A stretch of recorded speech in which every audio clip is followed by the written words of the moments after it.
Carnival of Monsters is a card drafting game for 2 to 5 players designed by Richard Garfield, in which you put lands on the table in front of you in order to cast spells and put monsters into play. That might be all you need to know, but in case you want to know more, the winner of the game is the player who has the most points, and you score points primarily by putting monsters into play, although you also earn points for leftover coins, for hunter tokens, by achieving the trophies in a season, and there's 4 seasons in the game, and by fulfilling secret goals. Everything is played out through drafting, and the game lasts 4 rounds, and you'll score your final points at the end of those rounds. Here are most of the components in Carnival of Monsters. You have an organizing game board that goes in the center of play. It has a huge pile of money on it, most of which you will not use. You have loan cards because you may be forced to pay for something over the course of the game, and you do not have the coins to pay for it. So you'll get 3 coins when you take the loan, and it will cost you 5 points at the end of the game.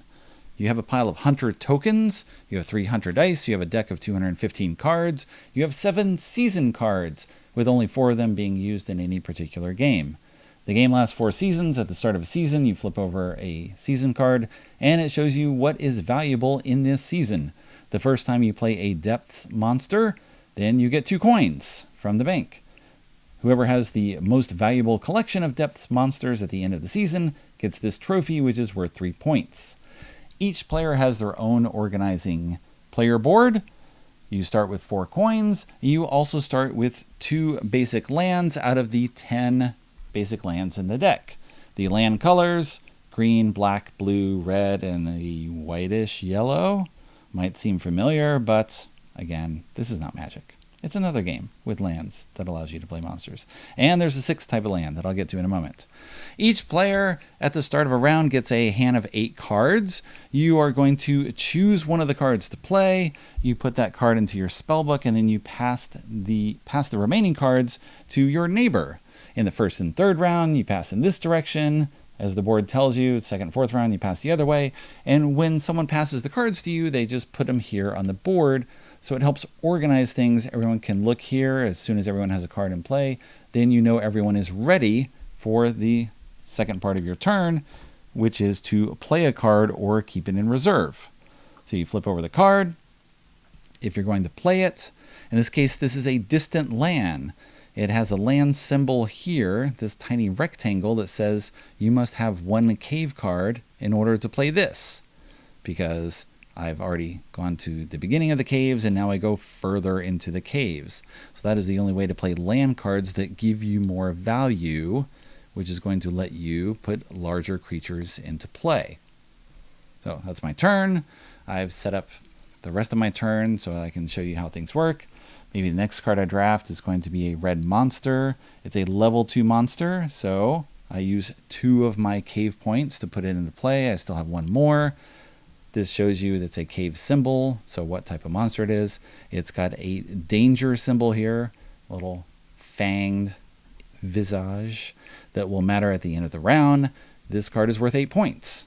Oh, that's good. Maybe my next card is going to be a Dreamlands. This is the 6th type of land.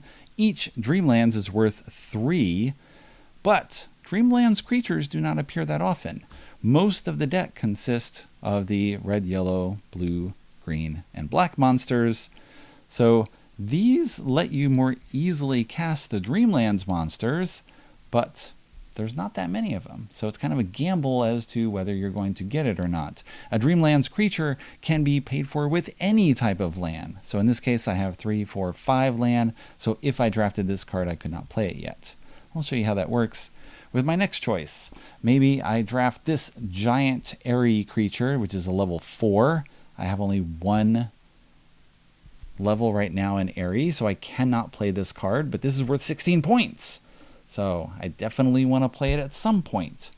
If you cannot play a card or choose not to play a card, you can, when it's time, just move it over into your reserve and pay 1 coin whenever you do that. So I have this there. Whenever I can play that card, I may choose to do so. Anyway, my next creature is going to be this level 1. I still have 1 more cave point, so I put this into play. This monster has a 1 exploration symbol, which means when I put this card into play, it's worth only 1 point, but I draw the top card from the deck, and I can either put it into play immediately, or I can put it into reserve without paying anything. So I look at the card, it's a depths, and so now I'll put that into play, and I've got land just out of nowhere. I'm not sure how a carnivorous fungus helped me explore the ocean, but we'll just pretend. The other types of cards in the deck include event cards. So when you play one of these cards, it does something or gives you something, and then you discard it immediately. So in this case, I get a hunter token. Put that on my board. Another type of card in play is a staff card. The staff cards cost 2 to 3 coins, and they give you some sort of benefit during the game. So this one costs 3 money, and I have only 3 money right now. It'll give me 2 coins each time I play a depths card. I have only 1 depths. At this point, we've been drafting all the cards around. I know possibly whether I might get a depths monster with the last card I'm going to get in this round. There's 3 more rounds in play. It might seem like a good investment, or it might not, depending on what other players are drafting around me. So you have to decide. I either pay the 3 coins, put it in the play, or I pay 1 coin and I sock it away for later. So you're going to make choices here. Let's say I put it in the play. I have high hopes. My player over in this direction is not drafting depths, and in the second round we're going to be going this way, so I'll probably be able to pick up more lands or pick up some monster. All I need is 2 monsters in order to make back my money. I get my last card. The other type of cards are secret goals, and these cards you cannot play. You must keep them. So I must pay a coin, and I have no coins right now, so I'm forced to take a loan, which is going to be 3 money, and I immediately pay 1 of them in order to put this secret goal into my reserve area. This is going to give me 3 points for each staff I have at the end of the game, so great! It was a good choice to play this. But now it also cost me 5 points in order to take this loan, so I'll be looking for more staff over the course of the game, in addition to depths monsters for this. I did not play any depths monsters during the season, so I am not up for, didn't earn the 2 coins, I'm not up for the trophy, but sometimes you do what you can with what you get. That's how most of a round plays out. You're going to choose a card, pass, play or keep the card, do it again, do it again, do it again. You need to build up lands in order to play larger creatures, but of course you don't need all the lands. You want to get the right balance of building up lands in order to get creatures, because most of the time lands do not score you any points unless you get secret gold cards that score for various types of things. Getting 7 points worth of a land, having only 3 or 4 types of lands, you get points for every dream land that you have.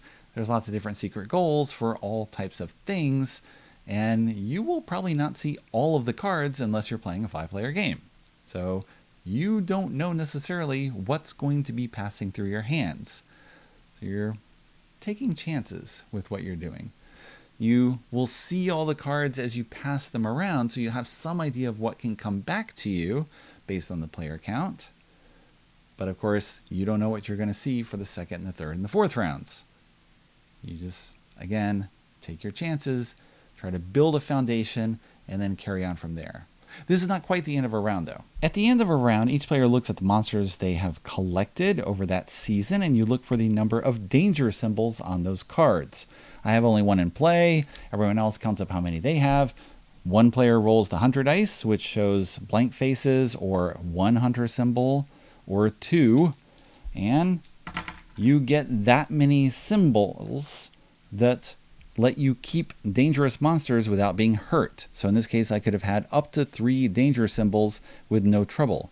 If I had all blank faces on the dice, well, I've got a hunter token, so I can spend that in order not to get damaged by this monster. If I had blanks and I didn't have a hunter token, I have to pay 3 money for each symbol that I cannot cover. I guess that's damage to my facilities, and I have to pay to repair it. And in this case, I'd have to take another loan. So if you're going to draft dangerous monsters, you have to be prepared for that, or hope to get lucky with the dice. Danger symbols are just one other thing to keep track of as you're making choices over the round. How risky do you want to be? Because dangerous monsters will typically give you more points, but if you are forced to take out loans or throw away money in order to not get damaged, that doesn't help you very much because each coin at the end of the game is also worth a point. Each hunter token is worth a point. Each coin is a point. So you can hope to get lucky with the dice. If that doesn't happen, you've got a hunter token. You have to pay one of those for each symbol. So that's 1 point you're giving up for each one, or 3 coins for each one. So that's 3 points you're giving up. And if you don't have the coins, 5 points for a loan. So danger can be quite risky, which is the definition of danger, I guess. The final thing you do in a round is to take all the monsters that you've played and put them into your menagerie. The menagerie can be face up or face down. Typically, we've been playing face up to more easily differentiate it from the cards that you have in reserve. You can look at those at any time. I know that I have a secret goal. I have an airy monster that I need 4 symbols, so hopefully I'm going to collect more of these over the remainder of the game in order to put that into play. I have no penalty for having that card in play at the end of the game except for lost opportunity, which is a penalty in its own. The second, third, and fourth rounds play out in the same way. You get a hand of 8 cards. You're going to draft, and you either play or keep, play or keep, play or keep. And at the end of each season, you're going to determine who gets a trophy. There's one trophy for each of the 6 land types, as well as the danger symbol. So it encourages you to be risky and draft lots of danger symbols, which could blow up in your face. But maybe not. You'll see. There's some staff people that come up that can help you prevent danger. You might want to draft them. There's other staff that can serve as a land type of your choice. So it can help you find something in order to get to a distant land. Maybe you drafted a distant land at the beginning of play and you can't get that forest. Well, that staff person can find that forest for you and then get the distant land. And then you can play all those green monsters that you would put in reserve as well. So there's lots of opportunities for things to fit together over time over the course of the game. But of course, it depends on what you get. So I've played Carnival of Monsters 4 times on a review copy from Amigo, each time with 3 players, because those are the players who've been available to me in the weeks prior to Gen Con in order to play this game and talk about it with you. So it's been a widely varied experience in terms of how the games have played out, where we'll have some super land-heavy decks or card packs in a round. I had one round where I got 8 land in it. So of course that's all we're drafting. And I know that's coming back to me. I can plan sort of what I might get and then make other choices based on that. Sometimes you get lots of monsters, you get the big monsters, you get the Dreamlands ones, you get nothing, you have lots of event cards, you have a wide variety in what's available to you, mostly because with a 3-player game, you're not going to see all of the cards. So you have more variability than you would as opposed to a 5-player game where you're going to hand out 40 cards in each of the 4 rounds. And so, of course, you're using most of the deck. And you still won't see things because other people will draft them away, but more of it will be in play. The funny thing is, even though we've had a lot of variety in terms of how the rounds have played out, my 4 scores over those 4 games have been 93, 94, 95, 97. Just missed having that sequence there. But other players have had much more variety. We had a low of 52. We had a high, I think, of 110. The points mostly come from all the monsters. They're the things that they're worth the most. You want to focus on them. And that's most of what the game is about, is managing your land in order to get those creatures. You are also going to have the secret goals, and there's a wide variety of those. You will get points for leftover coins and hunter tokens, which doesn't happen that often. The trophies for winning in a season are worth 3 points each, and then you lose 5 points for each loan. Most we've seen so far, negative 20 points for loans. But the person had a ton of things, and then the score just clawed them back. So it's very straightforward playing. There's lots of choices on what you're going to get as you have in a draft game.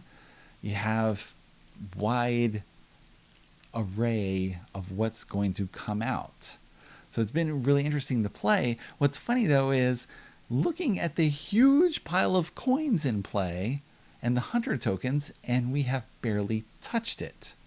And looking through the deck and just seeing what's there, I don't see how all that money could possibly be used, which suggests I'm speculating at this point, that expansions will be in the works.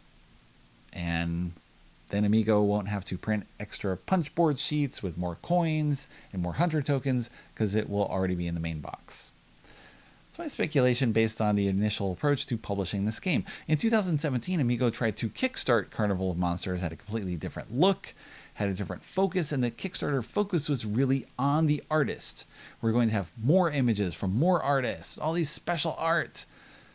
It was the first Kickstarter project Amigo did, and it did not come close to meeting its goal, which was quite high for what seemed like a card game. And it is a card game. So that Kickstarter did not work, but now Amigo's bringing it to market anyway with a different look, more traditional German look. I was talking with the people I've been playing with. I'm like, this is 100% a German cover. You can identify it just from the style because it's a very traditional look to it. And the artists in the game are a lot of the German artists with which you're familiar. And it's great to see them on the cards. It's kind of secondary from my perspective because I'm just focusing on the drafting experience, which is really nice. So immediately you think, I want to see expansions, I want to see variety, I want to see what's coming here. But of course, initially, just start with the base game. See how that works out for you, and you'll go from there as you start building your own Carnival of Monsters.